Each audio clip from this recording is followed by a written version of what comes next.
नमस्कार दोस्तों, आप सभी का स्वागत है हमारे चैनल पर। दोस्तों, ऐसा माना जा रहा है कि अक्षय तृतीया से काफी हद तक चीजें बदल जाएंगी और बदल भी गई है। कल की अवतार और माँ वैष्णवी के राइजिंग साइन मिलने लगेंगे उसके जस्ट एक दिन बाद से। ऐसा माना जाता है कि इस दिन नर नारायण भगवान परशुराम का अवतार हुआ था। भगवान परशुराम जो कि आज भी हमारे बीच ही मौजूद है किसी न किसी रूप में, जो कल्कि अवतार का गुरु है इस युग में। कहीं ना कहीं कुछ तो हो रहा है किसी डायमेंशन में। नेगेटिव पॉजिटिव दोनों ही जगहों पर बदलाव देखने मिलेंगे। हर जगह सिर्फ पाकिस्तान के न्यूज चल रहे हैं, सभी बदला चाहते हैं। इसी से रिलेटेड 16वीं सदी के भविष्यवक्ता नास्ट्रेदमस की भविष्यवाणी वायरल हो रही है, जिसमें लिखा है कि 2025 में एक महायुद्ध होगा जो थर्ड वर्ल्ड वार का बेस तैयार करेगा, यानी तीसरे विश्व युद्ध की घंटी यहीं से बजेगी। अभी जिस प्रकार पाकिस्तान चाइना की मदद ले रहा है, उससे तो यही लगता है कि अब कुछ बड़ा होने वाला है। उन्होंने भविष्यवाणी में लिखा है कि 7 महीने का महायुद्ध बहुत ही भयंकर होगा, बहुत सारे लोगों की जान जाएंगी। हालांकि उन्होंने एक लाइन यह अलग से लिखा है कि लोग तो युद्ध से मरेंगे ही, उससे ज्यादा लोग अपने पाप कर्मों की वजह से अपनी जान गंवाएंगे। निहत्थों पर वार करना पाप ही तो है जो आतंकी लोग करते हैं। एविल डूइंग यानी नेगेटिव व्यक्तियों के द्वारा किया गया कार्य, पाप कर्म जो आज तेजी से फल फूल रहे हैं। आज ऐसा समय आ गया है जिसमें लोग किसी के लिए लाभ के बजाय दूसरों को नुकसान पहुंचाने में ज्यादा तत्पर होते हैं, खुश होते हैं, आनंद महसूस करते हैं। यह पाप ही तो है।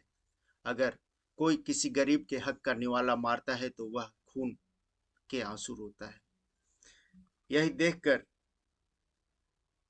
नेगेटिव विचार वाले लोग खुश हो रहे हैं, अक्सर खुश होते भी हैं। किसी को लाभ पहुंचाना लोगों के लिए बोझ लगता है और प्रतिशोध से वह आनंद उठाता है। पिछले दिनों जो ग्रहों का महापरिवर्तन हुआ, वह बहुत बड़ी घटना का संयोग बना रहा था, जिसका समय शायद अब आ चुका है।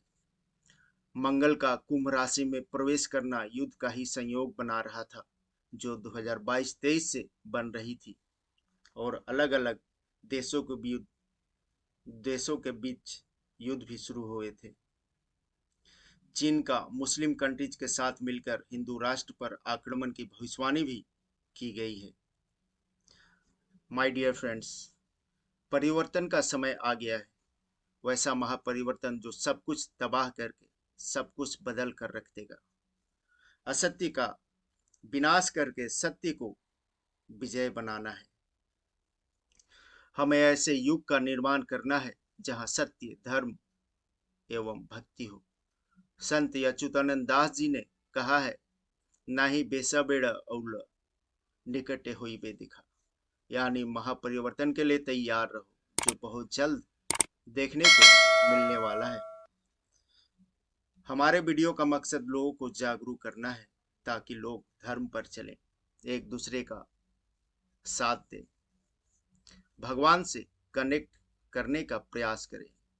तभी आप और आपके साथ आपका समाज, आपका देश आगे बढ़ेगा। लोग खुशहाली वाली जिंदगी जिएंगे। अपनी अंतर आत्मा को जगाए। कलयुग में कुछ भी इम्पॉसिबल नहीं है। अपने अंदर के भावना को जगाएं, अपने चेतना को जगाएं। जितना आप जागृत हो रहे हैं, उससे ज्यादा दूसरों को जागृत करें। यह सृष्टि सृजन और विनाश से गुजरती है। हर कल्प में कलयुग आता है और फिर उसका विनाश हो जाता है। अपने अपने कैरेक्टर को सिर्फ यहाँ निभाने आए हैं मनुष्य। यहाँ के मालिक बनने का मतलब है अपनी मौत को दावत देना, क्योंकि मालिक सिर्फ एक है और वह है नारायण, जो ऊपर बैठा है और सब कुछ देख रहा है, जिससे कुछ भी नहीं छिपा है।